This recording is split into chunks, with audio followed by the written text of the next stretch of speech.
All right, now welcome to an episode of the Twig. We are Super Space City. This is This Week in Gaming.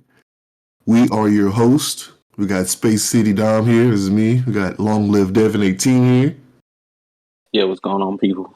And of course, you got Space City Steven. Hey, what's up, everybody? And we're going to be just talking to you guys about a few topics in gaming news and a little bit of pop culture news that we find interesting and, want to share with you guys and see your opinions. So please interact with us down below in the comment section. Comment, like, subscribe, all that good shit. And let's go ahead and get right into it. First topic up for today is there was one person playing in Babylon's Fall PC game. Literally one person. This was a game that was made by Square Enix and Platinum Gaming Studio, which both are like reputable studios, and they have a hard time really keeping people playing this game. It was advertised super heavily during the PS5's, I guess, coming out party. Hey, yo, what the fuck? But now that it's out, it's become absolute dog shit. You said coming out party. Yeah. So PS5 is gay? Hey, you want the world to know, you gotta let it show. It's 2022. No, don't get me wrong. I support it. Yeah. You heard it here, folks. If you have a PS5, you're officially gay. That's Dom's words. Wow. That's crazy that you would even insinuate some shit like that. You said coming out party, unless you don't know what that means. Yeah, but like, it can mean a lot of things. It doesn't necessarily mean like, oh my god, you're gay now, congratulations. Like, what the fuck? Hold up. I'm gonna let you finish though. If you only got one person playing your game, bro, if that's not a hint and a half to just shut the server down, you know what I mean? You only got one person to ask for forgiveness.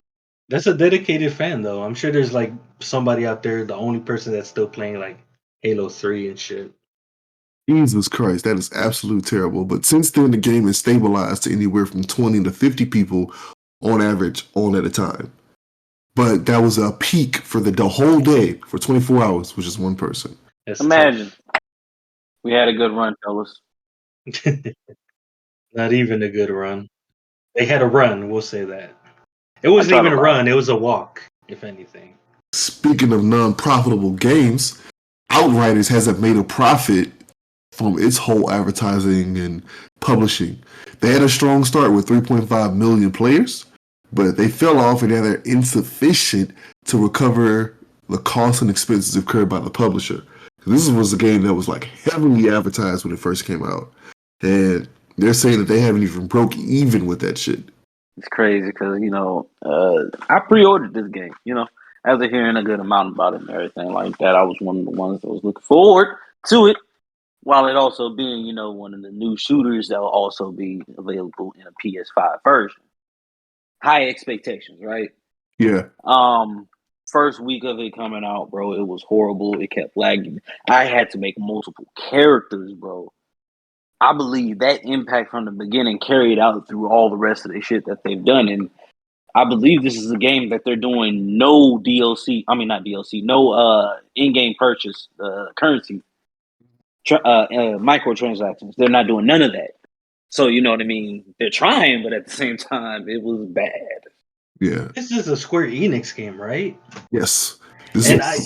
I don't know if it's just me. I feel like Square Enix has been just complete dog shit for like the past, 3 or 4 years. Because it seems like everything they've been putting out has just been awful. Can you give us 2 more? Marvel, for sure. Marvel Avengers was bad. Avengers was absolute dog shit. I heard a lot of people hated Kingdom Hearts 3. So, even like Final Fantasy 15, I feel like was mediocre. Like they did so much. Yeah, they did so much for it in a sense, but like the story was just like, I love the ending and like what he had to do what he did, but the story as a whole was like a big ass road trip. And it was just like this is a Final Fantasy game. Like they're lacking even in their Final Fantasy department in my eyes. So if 16 doesn't be like the absolute shit, I don't know, man. They're gonna become mid in my eyes. Go ahead, moving on to the next topic, of course. The day before, that is it was completely going to be PS5, Xbox, PC only. It's not going to be any PS4 aspect to the game. None of that shit, because they won't be able to handle it. And if you start that bitch up on the PS4, it's going to sound like you're trying to take off from a fucking jet engine. All right? So they're doing the Unreal 5 engine. It's supposed to be 4K, 60 frames on the PS5. PC, I think, can go up to 120. I don't believe it's going to be crossplay, but I think it's going to be set up as server-wise in the sense the way DayZ was set up on. But that caused problems when you were playing that too, because you're server hopping and now you gotta always worry about new niggas. It's fucking weird. But yes, that game is being moved to Unreal Engine 5. It's gonna especially help with the open world aspect, all the little drops they can put in. It's supposed to be a fucking humongous map with driving of the cars and shit like that, radios and zombies, all types of shit. I mean, just from hearing this the first time right now, it has a little bit of hype for me because it has the survival aspect and the Unreal Engine. Those two things on a PS5 that hypes me up because like we don't have one dedicated, off of the 5 yet. So yeah, I have some hype there already a little bit. I'm gonna be looking more into it now. With that being said, I can't wait to see how that comes about because like we definitely need like a nice little PvE kind of game to kind of really like keep us interested and going. Because like the games that's coming out this year is scarce. There's like few and far between, and it's just like, don't get me wrong, Fortnite has been fun, but it's like they got us out here playing Fortnite. You gotta look at it like this. Compare everybody as like hunters. You know what I mean? Mm. We just looking for hidden gems, whatever is valued to you. Damn, yeah, for sure. Moving on to the That was next well game. said, huh? It was like I ain't gonna lie, you out here speaking. They're about to write a book on y'all motherfuckers, bro. Stupid. Off to the next game to talk about. There's a new game that's going to be coming out in the future called Off the Grid. District 9 developers are developing a 150-player, constantly evolving map of Royal Rumble Battle Royale.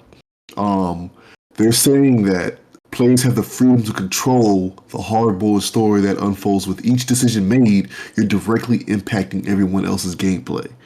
I don't know what the fuck that means, but it sounds awesome, and I want to be there for it. Wait, so is this set? Is it just being made by the guy who directed it's just being District made by 9, him. or is Yes. it based off of the movie? No, it's being made by the director of District 9. It has nothing to do with District 9. It's just being made by him. Okay, that's disappointing then. And I don't know what that means. I don't know anything about powers. I don't know anything about guns or anything of that nature. But at the same time, you feel me? I'm here for the bullshit. I'm about to do a spin-off here. Oh, I'm sorry. Go ahead. I was gonna say I'm about to do a spin-off here from what you were saying here, but I like the fact that we're getting movie directors to get involved with story-driven games. That is huge. That is a big step in gaming, bro. I just start smiling when I hear shit like this. It has to be done right, of course, but you know what I mean. That's huge. I don't even think it's the first time it's happened. It's not. I remember the first time I heard of it was not. PT with Guillermo del Toro, who I love. But I'm sure there's been other cases. More. Yeah. Because like when a actual like movie director directs like a game, I feel like all the shit that you couldn't fit in a 2-hour movie, you can truly fit into a game. And that allows them to really like, oh, this bitch is my playground. I can go in. I'm gonna give you a good and a bad one. A good one, Elden Ring. You know, everyone's seen that. It was made by old boy who helped with Game of Thrones, right? You know, he gets to explore his mind more with more like unrealistic shit. You know what I mean? Yeah. Yo, but bad one, 2K. They used Spike Lee. That was the most. He called our character Freak. Moving from that, man. It was Frequency. Who names themselves Frequency? that should have been scraped on the floor. He ain't right there. He waited till the last minute. Was like, oh shit! It just started jotting. Nigga, It's absolute bonkers to me. But moving forward, speaking of sports, EA, or sports company EA is once again making a Lord of the Rings video game. I remember Amazon. It was just boring. To Like, this day, I think the best mobile game ever is Monument Valley and Monument Valley 2. Those games are. I still play them on occasion. They're so fucking good. no, okay. Well, hey, But we're gonna keep on this EA train. EA Sports is ending its partnership with FIFA. It loses its rights after having it for 2 decades.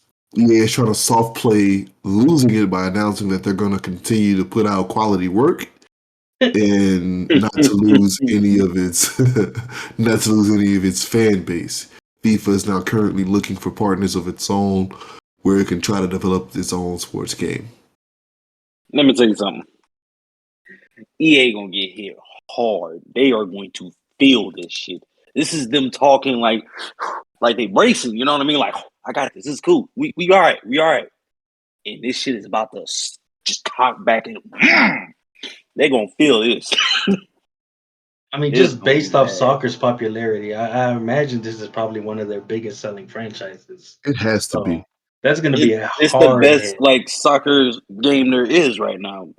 There's Yeah, some other ones that's trying, but there's no real competition for this FIFA. It is the best soccer game there is right now. yeah, That alone is huge. With, like yeah, you said, the fan base for soccer, it's crazy, especially for Mhm, one dedicated game. Like, it's and yeah, y'all leaving. Oh, mhm. yeah. That's Because it's insane. gonna be heard. like I'm pretty sure everybody would love to see their favorite player, their favorite team's actual name on the game. You know what I'm saying? Like in the game. People want to see Messi and people want to see Neymar. Nobody wants to see player number 37. You know what I'm saying? So especially because like soccer is like the biggest sport in the world besides cricket. That's huge. Um, That's gonna be a big move for just a game move. You know what I mean? If yeah, they are they even able to do their own thing now? Like, have they made enough to do their own thing? I'm 100% sure they have. And Wait, with this game, what do you Yeah, mean? for FIFA to about just go in FIFA, their own direction because they're losing the Oh, yeah, what you call FIFA it. is huge. yeah, I'm pretty sure they Yeah, could so pretty that's much what I'm go to saying. any Like, developer that they want. but it's the fact that how much they were asking. The reason FIFA and EA split is because every time they have to renew their contract, they're asking for a fucking exorbitant amount.